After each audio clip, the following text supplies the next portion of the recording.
Moraes vira alvo de processo na Justiça dos Estados Unidos em processo movido por empresa de Trump e Rumble. O ministro Alexandre de Moraes, do Supremo Tribunal Federal, virou alvo nesta quarta-feira de um processo judicial por suposta violação da soberania americana.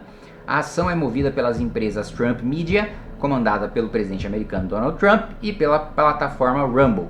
A informação é do The New York Times.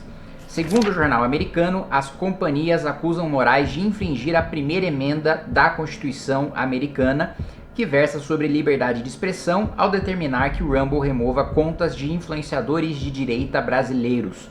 A alegação é que a determinação descumpriria a legislação americana ao censurar discursos políticos que circulam nos Estados Unidos. A legislação americana é diferente da legislação brasileira, né? Como vocês sabem, lá há uma proteção maior à liberdade de expressão garantida pela Constituição do que aqui. E uma coisa que chama a atenção é que a Constituição americana ela é muito mais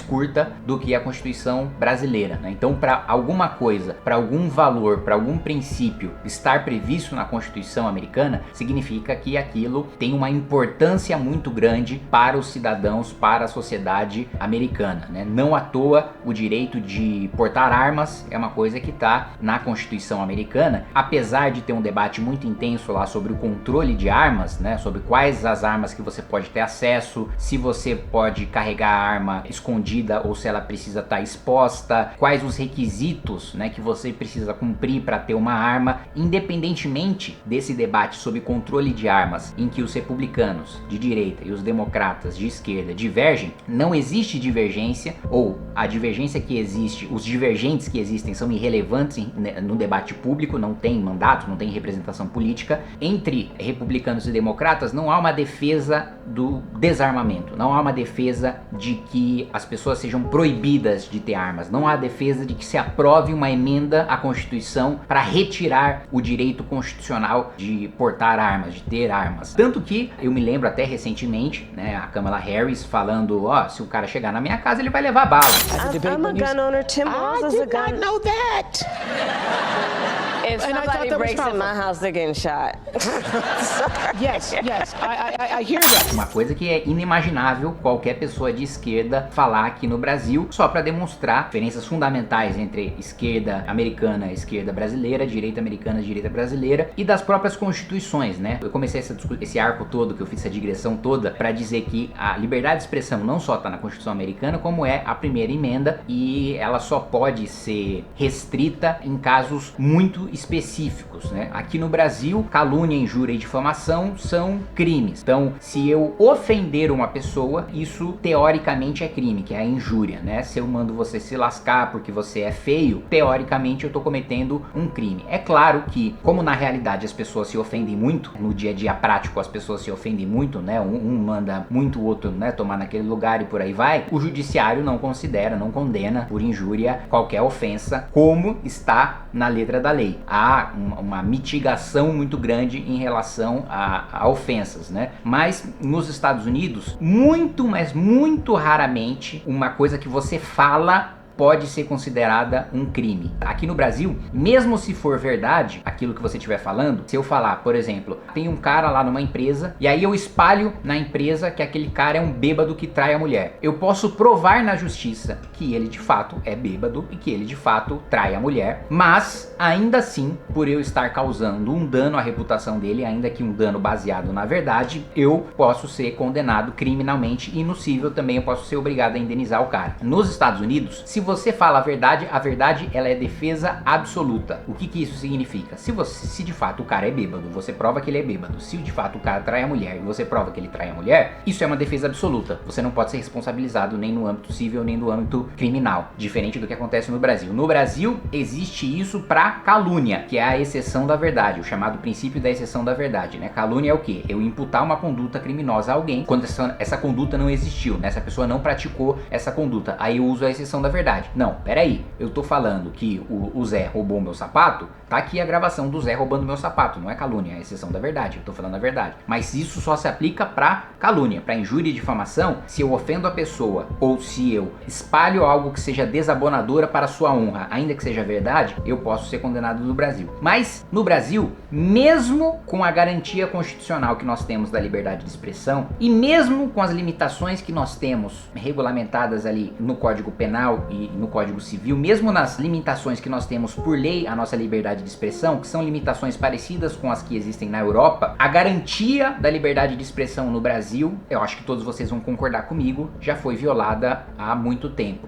Você perdeu o direito de criticar o Supremo Tribunal Federal, de criticar o presidente da República, isso não tem nenhuma previsão legal. Por mais que a nossa lei seja mais restritiva em relação à liberdade de expressão do que a lei americana, crítica política, vamos lembrar, no desastre do Rio Grande do Sul, em que a gente diz que o governo é omisso, é incompetente, mais atrapalha do que ajuda e por aí vai, tudo isso são opiniões políticas, tudo isso são críticas políticas. E aí o advogado-geral da União fez uma lista e encaminhou para o Supremo, para essas pessoas serem processadas. Então, mesmo a gente tendo uma liberdade mais restrita, na prática, a nossa liberdade de expressão é ainda mais restrita do que o que a nossa lei restringe, porque nós temos abusos por parte do Poder Executivo e por parte do Judiciário. Mas vamos lá. Ainda de acordo com a imprensa americana, a Trump Media não foi diretamente afetada pela decisão de Moraes, mas afirmou que depende da tecnologia usada pela plataforma, o Rumble, e portanto poderia ser prejudicada por decisões que afetem a rede social. Procurado pela reportagem, o STF não quis manifestar sobre o caso. O fundador do Rumble disse no Twitter que nós vamos nos ver nos tribunais. Marcou o famoso @Alexandre, que até hoje eu tenho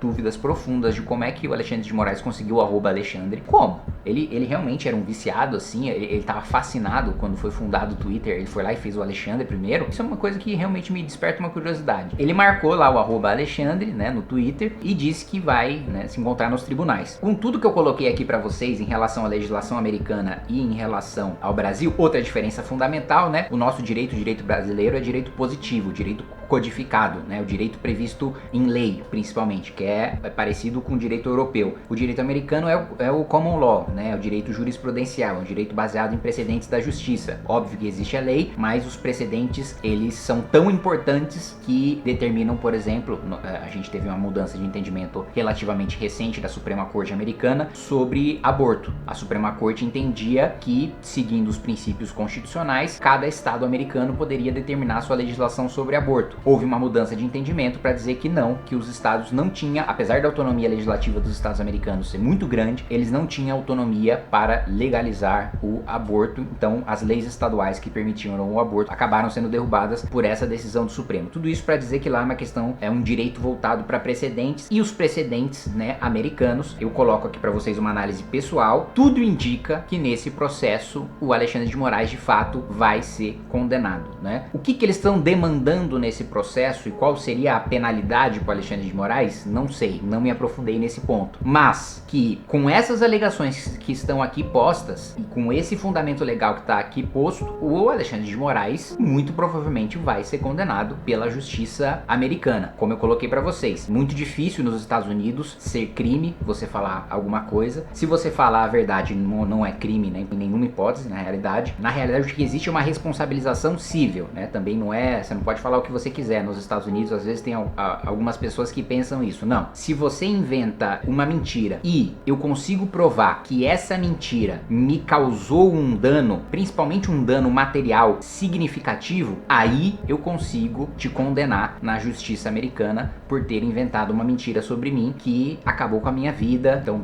vamos supor, por exemplo, eu invento que tal cara é um assediador. Aí ele é demitido por causa dessa mentira, e aí ele aluga a casa dele, ele é expulso da casa que ele aluga por causa disso, enfim, a vida dele é destruída por causa disso. Vamos supor o que a Rede Globo fez com o caso da escola base. A Rede Globo seria, pela legislação americana, a conduta da Rede Globo não estaria protegida pela primeira emenda, porque é uma mentira que causou danos muito grandes àquela família que era inocente. Então, se você prova que é mentira e que aquela mentira causou um dano significativo, não é qualquer dano, aqui no Brasil é qualquer dano. Qualquer dano, se você demonstra que há qualquer dano, você já pode receber uma indenização. Lá não, lá você precisa demonstrar que é um dano significativo. Tudo isso colocado, meus amigos, vamos ver se uma eventual condenação do Alexandre de Moraes nos Estados Unidos pode trazer aqui no Brasil alguma mudança de postura no Supremo Tribunal Federal, porque afinal de contas a gente está falando da maior potência do mundo, que está fazendo movimentos bastante ousados, que eu inclusive preciso gravar sobre isso no futuro, quando a gente tiver um desenho melhor, um pouco mais de clareza dos movimentos que têm sido feitos pelo Trump e pelo Putin também, em alinhamento com o Trump. Isso é uma coisa que a gente precisa ficar atento e é importante da gente observar, mas fica para outro vídeo.